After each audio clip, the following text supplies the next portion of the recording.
Yep, downstairs, round to the left, you can't miss it. Gal Gadot, she's popped in unannounced for lunch, and then she tells me she's the most famous Amazon in the world.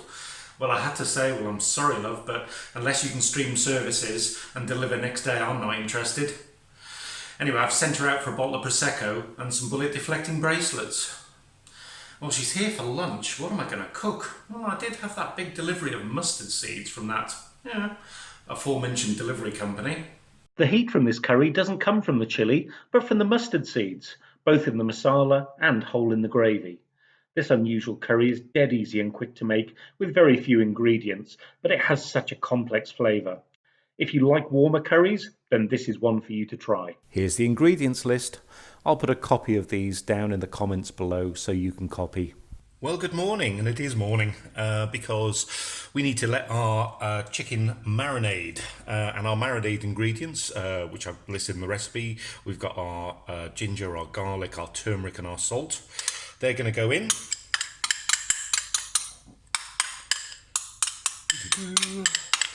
Yes, so this is going to take a good, at least 2, if not 8 hours. I'm going to do this kind of now early in the morning, so it's ready to cook for tonight's dinner. So this will have a good 8 hours. I'm just going to mix all these up. That's going to be our marinade ingredients for the chicken. And once this is ready, I'm just going to pop cling wrap over it and pop it in the fridge for, well, how long you've got, to be honest. Overnight is great. This is going to be about 8 hours. Now it's time to toast our spices. You know the drill if you've seen this channel before. What we're going to do on a medium kind of high heat is we've got all our whole spices in here to make the spice mix, and the heat's just going to kind of activate them, get the oils going, make them smell really fresh. And all I'm going to do now is I've got them on the pan and I'm just juggling the seeds around just so that they toast nicely and don't burn. Now some recipes, obviously, like the black pork I did, take this all the way down to quite dark. We don't need this being dark, we just need this a shade or two darker. So literally a minute on the heat, or minute and a half, just juggling this around is going to be sufficient. And of course in here I've got everything listed under the mustard spice mix, which is the coriander, the cumin, the fenugreek seeds, the brown mustard seeds, the black peppercorns, the chilies and the cloves. And this is really the most complicated part of the recipe. This is really simple to do and quite quick when you take out the marination, of course. So once these are toasted to my liking, and the smell is really heady coming off this, I'm going to let this cool down. I'm going to put this in the container, and then I'm going to grind them in my little grinder just before I'm ready to start the curry tonight. So I think this is getting near ready now. The smell is beautiful whenever you toast these kind of spices. There's more in here than you're going to need for the recipe, so by all means store them. The other thing is this is really good once this is ground down for a nice rub on chicken, and especially pork. If you're going to do a grill or a barbecue, this is a great little dry rub to go on the meat before you barbecue it. Here we go. I'm going to let these cool down, and I'll get these ground in my little grinder. You can, by the way, use a mortar and pestle if you don't have a grinder. A little bit of an arm workout, but it'll have exactly the same results. We'll grind this down to a powder. So I've spared you the noise of the grinder, and here's our ground up mustard masala, ready to rock and roll. As I said before, I'm not going to use all of this. I'm going to put what I don't use back in the sealed container. So now that all of that grinding's out of the way, this is a dead simple curry to make. I've got here peanut oil, and you don't have to use peanut oil. You could use an ordinary sunflower or veg oil, but peanut oil does give a really nice base flavour to this. And we're going to add to it our whole mustard seeds. That's going to, again, flavour the oil. And as soon as they go into this medium hot pan, they'll start to sizzle and pop like you can see there. And literally this will take a couple of seconds. Just give them a good mix in. We're using the whole mustard seeds here, again, to flavour the oil, give a different dynamic to the sauce. And next, in goes our curry leaves. Oops, all of them. Again, the moisture in there is going to make these pop. I'm using fresh curry leaves. You can use dried if you can't get hold of fresh. But in this particular case, what I would do is rehydrate them in hot water for a couple of hours. They do seem to be a better flavour that way. And remember our nicely marinated chicken from earlier? That goes in there. Oops.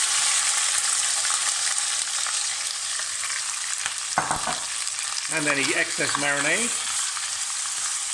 And we can get all of this nicely, well, I'd say brown, but certainly fried off. This will certainly take a few minutes.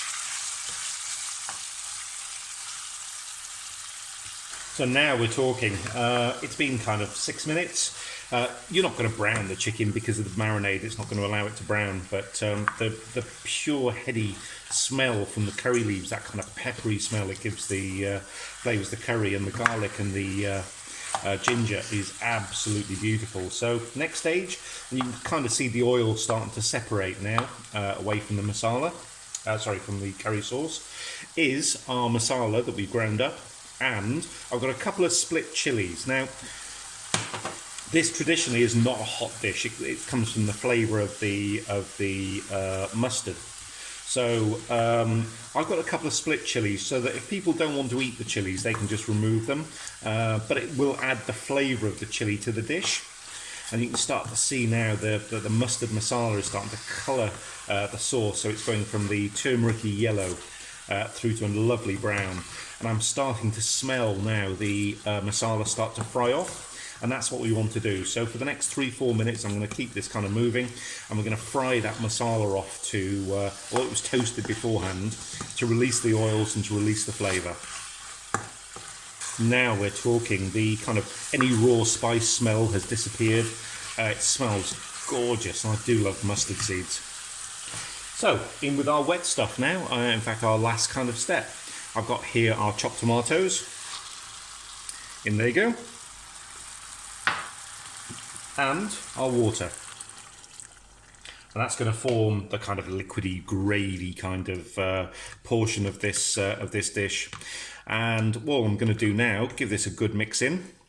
I'm going to pop a top on, and I'm probably going to keep the top on, let this bubble away for 15 minutes or so. And then I'm going to take the top off because I quite like thick curries. So all in all, this is probably going to have about 30 minutes of cooking the chicken will need. But I want to do is to reduce the gravy, as it were, because I quite like a thick curry. If you want a thinner one, yeah, don't reduce it so much. But what I want is all those flavours to combine. And towards the end, we'll just check the salt level, just to make sure the salt's okay. Okay, we're halfway through. So let's get our lid off. Ah, it smells gorgeous. You can smell the kind of combination now, all of the elements coming together. So I'm just going to give this a quick stir. I'm going to up the heat a little bit, because what I'd like to do now is to reduce and thicken that sauce. So after about another 15-20 minutes, this is what I'm talking about. You've got this beautiful thick sauce. So that looks just about perfect to me. A quick taste on the salt, just to make sure it's salty enough for your taste. Oh wow. Yes, definitely salty enough, but one thing you get is the pepperiness from the curry leaves, and there's heat. There's proper heat from the two types of kind of mustard seeds, the whole ones we use, but also the ones in the masala. So this is beautiful. And although it's not got chili heat, it's definitely got heat to it. So I think we're ready to serve up. Gal absolutely loved this. Do give it a go and tag me if you do. I've got a ton of recipes on this channel. Here's some more. And don't forget to subscribe so you can see what's coming next. Until next time, bye.